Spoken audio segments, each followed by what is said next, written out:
राधे राधे। जय संतोषी माता की जय। शुक्रवार व्रत कथा अर्थात संतोषी माता की वार्ता। सिद्धि सदन सुंदर बदन गणनायक महाराज, दास आपका हूँ सदा कीजिए जन के काज। जय शिव शंकर गंगाधर, जय जय उमा भवानी। सिया राम कीजिए कृपा, हरि राधा कल्याणी। जय सुरपति जय लक्ष्मी, जय जय गुरुदयाल।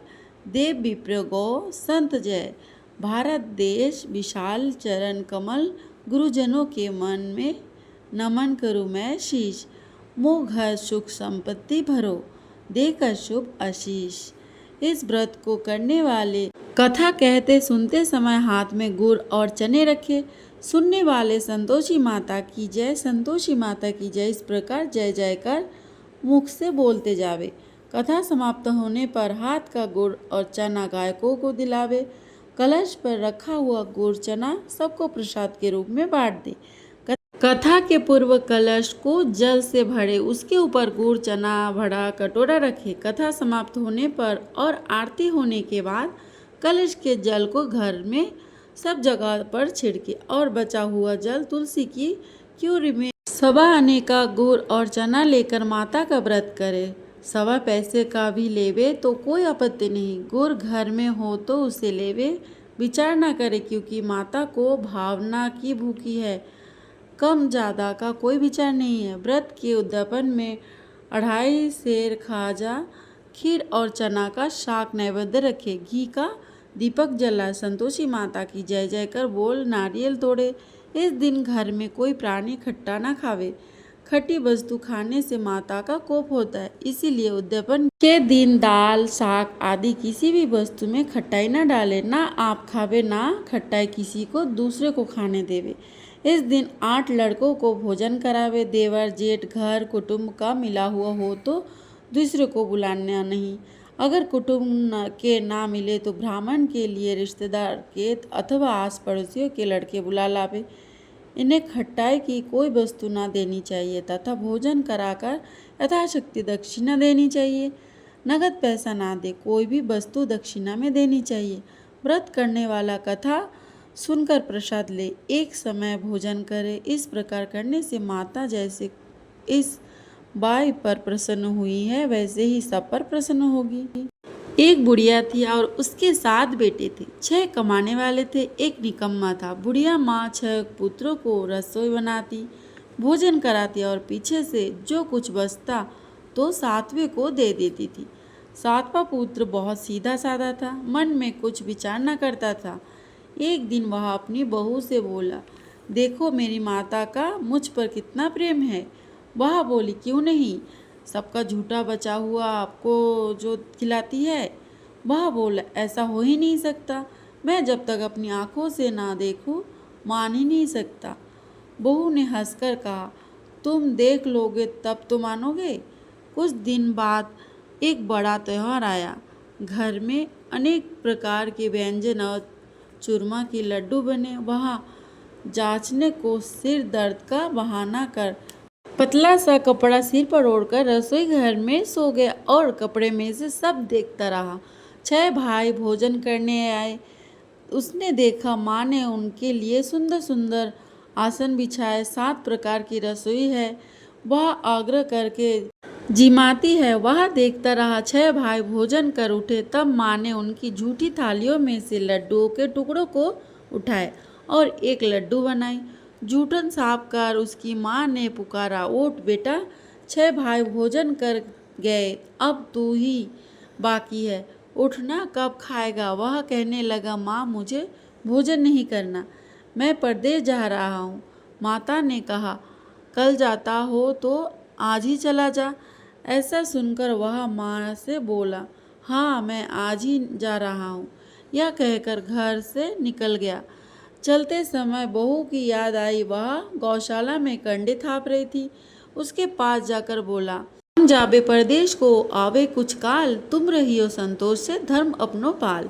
वह बोली, 2 निशानी अपनी देख धरू मैं धीर, सुधी हमारी मति बिसरइयो रखियो मन गंभीर। वह बोला, मेरे पास तो कुछ नहीं है, यह अंगूठी है सो ले और अपनी कुछ निशानियाँ मुझे दो। वह बोली, मेरे पास तुम्हें देने के लिए कुछ भी नहीं है। वह कंडे थाप रही थी। उसने कहा, यह गोबर भरा हाथ है। उसने उसकी पीठ पर वह गोबर लगे हाथ से थप मार दी। वह चल दिया। चलते चलते दूर देश में पहुंचा। वहाँ पर एक साहूकार की दुकान थी। जहाँ जाकर वह बोला, सेठ जी मुझे नौकरी पर रख लो। साहूकार को ज़रूरत थी, सो उसे साहूकार ने नौकरी पर रख लिया। उसने पूछा, सेठ जी कितने पैसे मिलेंगे? तो साहूकार ने कहा, काम देखकर दाम मिलेंगे। उसे साहूकार की नौकरी मिल गई। वह सवेरे 7 बजे से रात तक काम करने लगा। कुछ दिन में दुकानदार का लेन देन, हिसाब किताब, ग्राहकों को माल बेचना, सारा काम संभालने लगा। साहूकार के 7-8 नौकर थे। वे सब चक्कर खाने लगे कि यह बहुत होशियार बन गया है। सेठ ने भी काम देखा और 3 महीने में ही उसे आधे मुनाफे का साझेदारी बना लिया। 12 वर्ष में वह नामी सेठ बन गया और मालिक सारा कारोबार उस पर छोड़कर बाहर चला गया। इधर बहू पर क्या बीती सो सुनो। सास ससुर उसे बहुत दुख देने लगे। सारी गृहस्थी का काम कराकर उसे लकड़ी लेने जंगल में भेजते। इस बीच घर की रोटियों के आटे से जो भूसी निकलती, उसकी रोटी बनाकर रख दी जाती और फूटे नारियल की नडली में पानी। इस तरह के दिन बीतते रहे। एक दिन वह लकड़ी लेने जा रही थी कि रास्ते में बहुत सारी स्त्रियां संतोषी माता का व्रत करती दिखाई दी। वह खड़ी हो कथा सुनकर बोली, बहनों तुम यहाँ किस देवता का व्रत कर रही हो और इससे क्या फल मिलता है? इस व्रत करने की क्या विधि है? यदि तुम अपने इस व्रत का विधान मुझसे समझा कर कहोगी तो मैं तुम्हारा बड़ा एहसान मानूंगी। तब उनमें से एक स्त्री बोली, सुनो यह संतोषी माता का व्रत है। इसके करने से निर्धनता दरिद्रता का नाश होता है, लक्ष्मी आती है, मन की चिंताएं दूर होती है, घर में सुख होने से मन को प्रसन्नता और शांति मिलती है। राजद्वार में बहुत से दिनों में मुकदमा चलता हो तो खत्म हो जाता है। कलह कलेश की निवृत्ति हो, सुख शांति हो, घर में धन जमा हो, पैसा जायदाद का लाभ होता है, रोग दूर हो जाता है तथा और भी मन में जो कुछ भी कामनाएं हो सब इस संतोषी माता की कृपा से पूरी हो जाती है। इसमें संदेह नहीं है। वह पूछने लगी, यह व्रत कैसे किया जावे, यह भी बताओ तो बड़ी कृपा होगी। स्त्री कहने लगी, 1.25 रुपये का गुड़ चना लेना, इच्छा हो तो 5.25 रुपये का लेना या अपनी सहूलियत अनुसार लेना। इससे भी ज़्यादा शक्ति और भक्ति अनुसार गुड़ और चना ले। हर शुक्रवार को निराहार रहकर कथा कहना सुनना, इसके बीच क्रम टूटे नहीं, लगातार नियम पालन करना। सुनने वाला कोई ना मिले तो घी का दीपक जला के उसके आगे जल के पात्र को रखकर कथा कहना, परंतु नियम ना टूटे जब तक कार्य सिद्ध ना हो। नियम पालन करना और कार्य सिद्धि हो जाने पर व्रत कथा उद्यापन करना। 3 मास में माता पूरा फल प्रदान करती है। यदि किसी के खोटे ग्रह हो तो भी माता 1 वर्ष में अवश्य पूरा करते हैं। कार्य सिद्धि होने पर ही उद्यापन करना चाहिए, बीच में नहीं। उद्यापन में 2.5 सेर आटे का खाजा तथा इसी परिणाम से खीर तथा चने का साग करना। 8 लड़कों को भोजन कराना चाहिए। जहाँ तक मिले देवर जेठ भाई बंधु कुटुंब के लड़के लेना, ना मिले तो रिश्तेदारी या फिर आस पड़ोस के लड़के बुलाना, उन्हें भोजन कराना, यथाशक्ति दक्षिणा दे। माता का नियम पूरा करना। उस दिन घर में कोई खट्टा ना खावे। यह सुन बुढ़िया की बहू चल दी। रास्ते में लकड़ी के बोझ को बेच दिया और उन पैसों से गुड़ चना ले माता के व्रत की तैयारी कर आगे चली और सामने मंदिर देखा। पूछने लगी, यह मंदिर किसका है? सब कहने लगे, संतोषी माता का मंदिर है। यह सुन माता के मंदिर में जाकर माता के चरणों में लेटने लगी, विनती करने लगी, माँ मैं दीन हूँ, निपट मूर्ख हूँ, व्रत के नियम कुछ जानती नहीं, मैं बहुत दुखी हूँ। हे माता जग जननी मेरे दुख दूर कर, मैं तेरी शरण में हूँ। माता को दया आई। एक शुक्रवार बीता कि दूसरे ही शुक्रवार को उसके पति का पत्र आया और तीसरे शुक्रवार को ही उसका भेजा हुआ पैसा उसे मिला। यह देख उसके जेठ जेठानी मुंह सिकुड़ने लगे। इतने दिनों बाद थोड़ा सा पैसे आया, इनमें क्या बुराई है? लड़के ताने देने लगे। काकी के पास अब पत्र आने लगे, रुपया आने लगा। अब तो काकी की खातिर बढ़ेगी, अब तो काकी बोलने से भी नहीं बोलेगी। बेचारी सरलता से कहती, भैया पत्र आवे रुपया आवे तो हम सबके लिए अच्छा है। ऐसा कहकर आंखों में आंसू भरकर संतोषी माता के मंदिर में मतेश्वरी के चरणों में गिरकर रोने लगी। माँ, मैंने तुमसे पैसा तो नहीं मांगा, मुझे पैसे से क्या काम है, मुझे तो अपने सुहाग का काम है, मैं तो अपने स्वामी के दर्शन और सेवा मांगता हूँ। तब माता ने प्रसन्न होकर कहा, जा बेटी, तेरा स्वामी आएगा। यह सुन खुशी से बावली हो घर जाकर काम करने लगी। अब माता संतोषी माता विचार करने लगी, इस भोली पुत्री से मैंने कह तो दिया तेरा पति आएगा, पर आएगा कहाँ से? वह तो इसे सपनों में भी याद नहीं करता, उसे याद दिलाने तो मुझे जाना पड़ेगा। इस तरह माता उस बुढ़िया के बेटे के पास सपनों में प्रकट हो कहने लगी, साहूकार के बेटे सोता है या जागता है? वह कहता, माता सोता भी नहीं हूँ जागता भी नहीं हूँ, बीच में ही हूँ, कहिए क्या आज्ञा है? माँ कहने लगी, तेरा घर-वर है या नहीं? वह बोला, मेरा सब कुछ है माता, माँ बाप भाई बहन बहू, क्या कमी है? माँ बोली, भोले पुत्र, तेरी घरवाली घोर कष्ट उठा रही है, तेरे माँ बाप उसे दुख दे रहे हैं, वह तेरे लिए तरस रही है, तू उसकी सुध ले। वह बोला, हाँ माता, यह तो मुझे मालूम है, परंतु जाऊँ तो जाऊँ कैसे? परदेश की बात है, लेन देन का कोई हिसाब नहीं है, कोई जाने का रास्ता नजर नहीं आता, कैसे चला जाऊँ? माँ कहने लगी, मेरी बात मान, सवेरे नहा धोकर संतोषी माता का नाम ले, घी का दीपक जलाकर दंडवत कर दुकान पर जाकर बैठना, देखते देखते तेरा लेन देन चुक जाएगा, जमा माल बिक जाएगा, जहाँ होते होते धन का ढेर लग जाएगा। अब तो वह सवेरे बहुत ही जल्दी उठ मित्र बंधुओं से अपने सपने की बात कही, तो वे सब उसकी बात अनसुनी कर दिल लगी उड़ाने लगे। कहीं सपने में भी सच्चे होते हैं। एक बूढ़ा बोला, देख भाई, मेरी बात मान, इस तरह साझ या झूठ करने वाले बदले देवता से जैसा कहा वैसा ही करना, तेरा क्या जाता है? वह बूढ़े की बात मानकर नहा धोकर संतोषी माता को दंडवत कर घी का दीपक जला दुकान पर जाकर बैठा। थोड़ी देर में वह क्या देखता है कि देने वाले रुपये लाए हैं, लेने वाले हिसाब लाए हैं। ठेके में भरे सामानों की खरीदार नगद काम में सौदा करने लगे। शाम तक धन का ढेर लग गया। मन में माता का नाम ले प्रसन्न होकर घर जाने के वास्ते गहना कपड़ा सामान खरीदने लगा और वहाँ के काम से निपट वह घर को रवाना हुआ।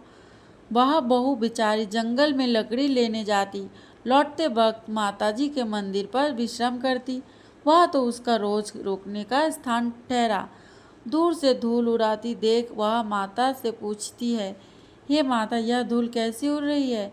माँ कहती, हे पुत्री, तेरा पति आ रहा है, अब तू ऐसा कहकर लकड़ी के 3 बोझ बना, एक नदी के किनारे रख, दूसरा मेरे मंदिर पर और तीसरा अपने सर पर रख। तेरे पति को लकड़ी का गट्ठा देखकर मोह पैदा होगा, वह वहाँ रुकेगा, नाश्ता पानी बना कर रख, माँ से मिलने जाएगा। तू लकड़ी का बोझ उठाकर जाना और बीच में चौक में गट्ठा डालकर 3 आवाज़ों जोर से लगाना, लो सासू जी, लकड़िया का गट्ठा लो, भूसी की रोटी दो, नारियल के खपटे में पानी दो, आज कौन सा मेहमान आया है? माँ की बात सुनकर वह बहुत अच्छा माताजी कहकर प्रसन्न मन हो लकड़ियों के 3 गट्ठे ले आई। एक नदी के तट पर, एक माता के मंदिर पर रखा।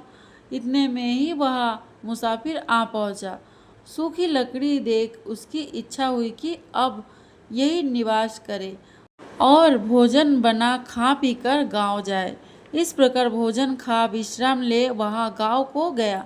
उसी समय बहू सिर पर लकड़ी का गट्ठा लिए आती है, उसे आंगन में डालकर जोर से 3 आवाज़ देती, लो सासू जी, लकड़ी का गट्ठा ले आई, भूसी की रोटी दो, नारियल के खोपटे में पानी दो, आज कौन सा मेहमान आया? यह सुनकर उसकी सास अपने दी हुई कष्टों को बुलाते हुए कहती है, बहू ऐसा क्यों कहती हो?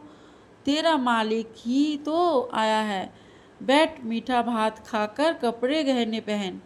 इतने में आवाज़ सुनकर उसका स्वामी बाहर आता है और अंगूठी देख व्याकुल हो माँ से पूछता है, यह कौन है? माँ कहती है, बेटा यह तेरी बहू है। आज 12 वर्ष हो गए हैं जब तू गया है। तब से सारे गांव में जानवर की तरह भटकती फिरती है।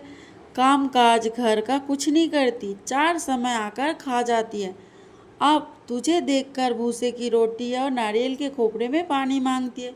वह लज्जित हो बोला, ठीक है माँ, मैंने इसे भी देखा है और तुम्हें भी। अब मुझे दूसरे घर की चाबी दो तो मैं उससे रहूँगा। तब माँ बोली, ठीक है, रहे बेटा, जैसी तेरी मर्जी। यह कहा माँ ने चाबी का गुच्छा पटक दिया।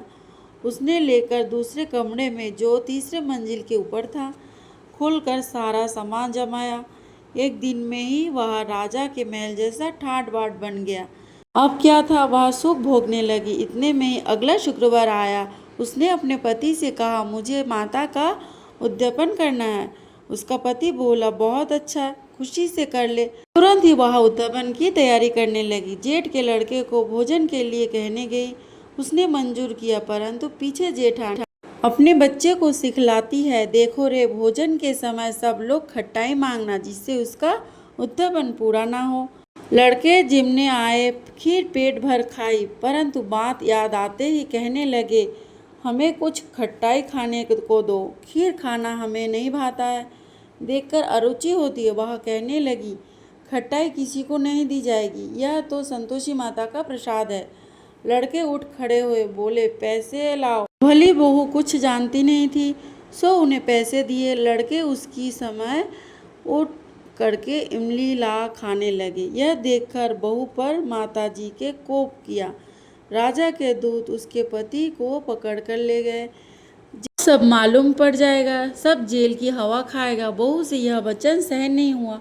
रोती रोती माता के मंदिर गई और कहने लगी, माता तुमने यह क्या किया? हंसकर क्यों रुलाने लगे? माता बोली, पुत्री, तूने उद्यापन करके मेरा व्रत भंग किया, इतनी जल्दी सब बातें भुला दी। वह कहने लगी, माता भूली तो नहीं हूँ, ना कुछ अपराध किया है। मुझे तो लड़कों ने भुलावे में डाल दिया, मैंने भूल से उन्हें पैसे दे दिए, मुझे क्षमा करो माँ। माँ बोली, ऐसे भी कहीं भूल होती है? वह बोली, अच्छा माँ, मुझे क्षमा कर दो, मैं फिर तुम्हारा उत्थापन करूँगी। माँ बोली, अब भला भूलना मत। वह बोली, अच्छा माँ, अब भूल नहीं जाऊँगी। अब बताओ वे कैसे आवेंगे? माँ बोली, पुत्री जा, तेरा मालिक तुझे रास्ते में ही आता मिलेगा। वह निकली, रास्ते में ही पति आता मिला। उसने पूछा, तुम कहाँ गए थे? वह कहने लगा, इतना धन जो कमाया है उसका कर राजा ने मांगा था, वह भरने गया था। वह प्रसन्न हो बोली, भला हुआ, अब घर चलो। कुछ दिन बाद फिर शुक्रवार आया। वह बोली, मुझे माता का उत्थापन करना है। पति ने कहा, करो। फिर जेठ के लड़कों को भोजन के लिए कहने गई। जेठानी ने एक दो बात सुनाई और लड़के को सिखा दिया कि तुम पहले ही खट्टा मांगना। लड़के खाने गए से पहले ही कहने लगे, हमें खीर खाना नहीं है, भाता नहीं है, जी बिगड़ता है, कुछ खट्टा खाने को दो। बहू बोली, खट्टा खाने को नहीं मिलेगा, खाना हो तो खाओ। यह कहकर ब्राह्मणों के लड़के लाकर भोजन कराने लगी। यथाशक्ति दक्षिणा की जगह एक दो फल उन्हें दिया। इससे संतोषी माता प्रसन्न हुई। माता की कृपा होते ही 9वें मास में उसके चंद्रमा के समान सुंदर पुत्र प्राप्त हुआ। पुत्र को लेकर प्रतिदिन माता जी के मंदिर को जाने लगी। माँ ने सोचा कि रोज आती है, आज क्यों ना मैं ही उसके घर चलूं, इसका प्रेम देखूं तो सही। यही विचार कर माता ने भयानक रूप बनाया। गुड़ और चने से सना मुख, ऊपर से सुड़ के समान होठ, उस पर मक्खियाँ भिन भिन कर रही। दहलीज पर पैर रखते ही उनकी सास चिल्लाई, देखो रे, कोई चुड़ैल डाकिनी चली आई है, लड़कों उसे भगाओ नहीं तो किसी को खा जाएगी। लड़के डरने लगे, चिल्लाकर खिड़की बंद करने लगे। बहू रोशन से देख रही थी, प्रसन्नता से पगली होकर चिल्लाने लगी, आज मेरी माता मेरे घर आई है। यह कहकर बच्चे को दूध पिलाने से हटाती है। इतने में सास का क्रोध फूट पड़ा है। मरी करमजली इसे देखकर कैसे उतावली होए जा रही, जो बच्चे को पटक दिया। इतने में ही माँ के प्रताप से जहाँ देखो वहाँ लड़के ही लड़के नजर आने लगे। बहू बोली, माँ जी, मैं जिनका व्रत करती हूँ यह वही संतोषी माता है। इतना कहकर झट से सारे घर के किवाड़ खोल दिए। सबने माता के चरण पकड़ लिए और विनती कर कहने लगे, माता, हम मूर्ख हैं, हम अज्ञानी हैं, तुम्हारे व्रत की विधि हम नहीं जानते, तुम्हारा व्रत भंग कर हमने बड़ा अपराध किया है। हे माता, आप हमारे अपराध को क्षमा करो। इस प्रकार माता प्रसन्न हुई। हे माता, बहू को जैसा फल दिया वैसा सबको दे।